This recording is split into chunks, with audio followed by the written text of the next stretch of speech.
Hello friends, कैसे हैं आप सब। आप सभी का mister Rajesh Kumar target YouTube channel में स्वागत है। तो दोस्तों, मैं आज आप लोगों के लिए कक्षा 10 के हिंदी विषय के ममता नामक पाठ के रेखांकित अंशों की व्याख्या और संदर्भ सहित व्याख्या के विषय में बताएंगे। तो आइए हम आप लोग बात करते हैं। इससे पहले अगर आप हमारी वीडियो को देख रहे हैं तो लाइक करें, सब्सक्राइब करें और अंत तक जरूर देखें ताकि हमारी वीडियो आपको समझ में आए। तो आइए बात करते हैं। कक्षा 10 की हिंदी का जो सिलेबस के अंतर्गत पाठ 2 है। पाठ 2 का नाम है ममता। क्या? ममता।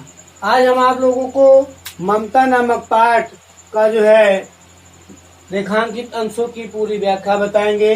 तो देखेंगे, ये एक आपके पास पैराग्राफ दिया हुआ है उस पाठ का। क्या है, इसको पहले पढ़ेंगे तो ध्यान दें।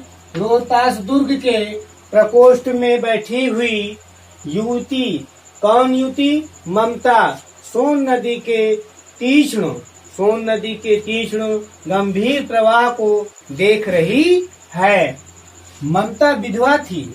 क्या थी? विधवा थी। उसका यौवन सोन नदी के समान ही उमड़ रहा था। उसका यौवन जो है सोन नदी के समान क्या है? उमड़ रहा था। हाँ, मन में वेदना, मस्तक में आंधी और आंखों में पानी की बरसात लिए वह सुख के कंटक शयन में विकलन थी। वह रोहतास दुर्गपति के मंत्री चूड़ामणि की क्या अकेली दुहिता थी। क्या थी? अकेली दुहिता थी। फिर उसके लिए कुछ अभाव होना असंभव था, परंतु वह विधवा थी। हिंदू विधवा संसार में सबसे तुच्छ, क्या? विराश्रय प्राणी। तब उसकी विडंबना का कहाँ अंत था।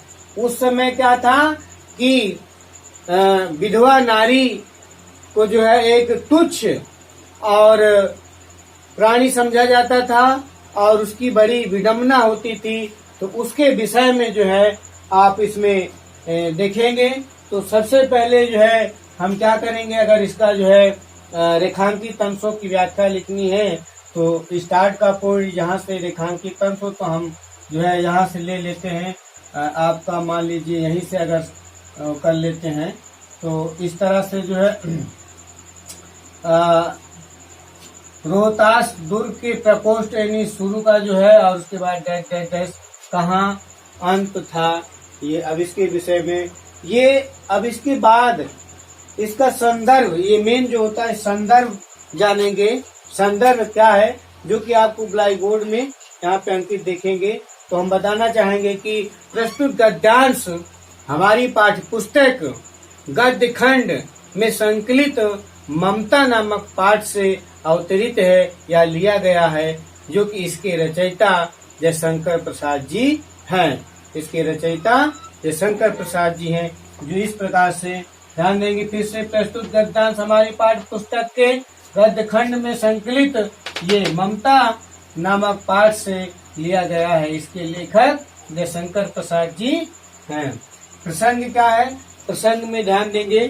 प्रसंग का मतलब होता है कि इसमें लेखक क्या कह रहा है, इसका क्या भाव निकल के आ रहा है, तो आपको बताना है कि प्रस्तुत अवतरण में प्रसाद जी ने यानी जयशंकर प्रसाद जी ने जो है इस कहानी की नायिका कौन?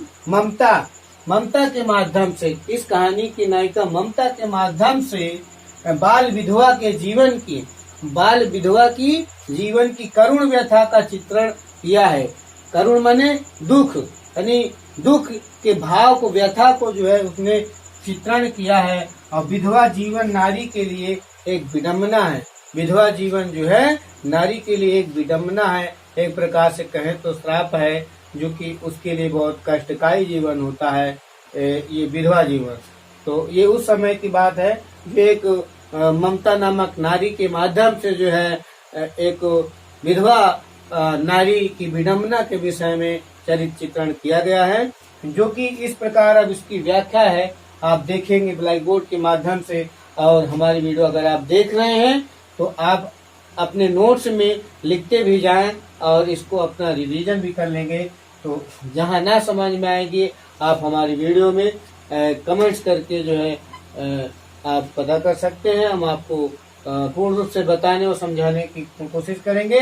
तो चलिए आइए देखते हैं इसकी व्याख्या। जयशंकर प्रसाद जी कहते हैं, जयशंकर प्रसाद जी कहते हैं कि रोहतास दुर्ग और राजप्रसाद के मुख्य द्वार के पास अपने कक्ष में बैठी हुई ममता सोन नदी के तेज, सोन नदी यानी जो नदी है सोन नदी, उसकी तेज बहाव को देख रही है। उसकी तेज बहाव को देख रही, जो बहाव बह रहा कलकल कर रहे उसको क्या देख रही है। लेखक ममता के यौवन और सोन नदी के प्रबल वेग से, ममता के यौवन, यौवन माने एक प्रकार से जवान या जवानी जो होती है उसे, तो यौवन जो है के यौवन और सोन नदी के प्रबल वेग से प्रवाहित होने की तुलना करते हुए कहते हैं, जिस प्रकार से जो है सोन नदी में जो एक बहाव है और उसकी लहर जो है एक उफान जो मार रही है, उसी प्रकार से एक नारी, विधवा नारी के जो है तो उसके यौवन यानी जवानी के उफान के और दोनों को जो है मैच करके उसके विषय में तुलना करते हुए कहते हैं कि जिस प्रकार सोन नदी अपने तेज बहाव से क्या है उन्नति हुई बह रही है, उसी प्रकार ममता का यौवन भी पूर्ण रूप से अपने उफान पर है। ममता रोहतास दुर्गपति के मंत्री की इकलौती पुत्री है, जो कि बाल विधवा है, जो कि बाल विधवा है। भौतिक सुख साधनों से संपन्न है, परंतु वह विधवा जीवन के कटु सत्य को अभिशाप रूप में क्या है झेलने के लिए विवश है, एक मजबूर है। यानी कहने का मतलब कि इसके पास या इनके पास जो है सुख सुविधा सब पर्याप्त होने के बाद भी जो है एक विधवा होने के कारण जो है इनको जो है इस प्रकार के जो है विडंबना और इस प्रकार की कठिनाइयों को यानी अभिशाप को झेलने के लिए ये जो है मजबूर है, जो कि इस प्रकार की समाज में जो प्रथाएं चल रही हैं जिससे लोग प्रताड़ित करिए विवश थे। उसके मन मस्तिष्क में दुख रूपी आंधी तथा आंखों से आंसू बह रहे थे। उसका मन भिन्न भिन्न प्रकार से यानी भिन्न भिन्न प्रकार के विचारों और भावों की आंधी से भरा हुआ है। उसकी स्थिति कांटों की सैया पर सोने वाले व्याकुल व्यक्ति के समान है, अर्थात जिस प्रकार कांटों की सैया पर सोने वाला व्यक्ति हर समय व्याकुल रहता है, उसी प्रकार सभी प्रकार के भौतिक सुख साधनों से परिपूर्ण होते हुए भी ममता का जीवन दुखदायी प्रतीत होता है। बाल्यावस्था में ही विधवा हो जाने के कारण ही ममता की स्थिति दयनीय हो गई थी। हिंदू समाज में विधवा स्त्रियों को संसार का सबसे तुच्छ प्राणी माना जाता है। प्रत्येक विधवा स्त्री को विभिन्न प्रकार के कष्ट सहने पड़ते हैं तथा समाज में अनेक प्रतिबंधों का सामना भी करना पड़ता है। विधवा का जीवन स्वयं विधवा के लिए एक भार सा बन जाता है। ममता भी एक ऐसी स्त्री थी जो सभी प्रकार के भौतिक साधनों व साधन होते हुए भी असहाय और दयनीय स्थिति का सामना कर रही थी। वह अपने बाल विधवा जीवन के भार को ढो रही थी, जिससे छुटकारा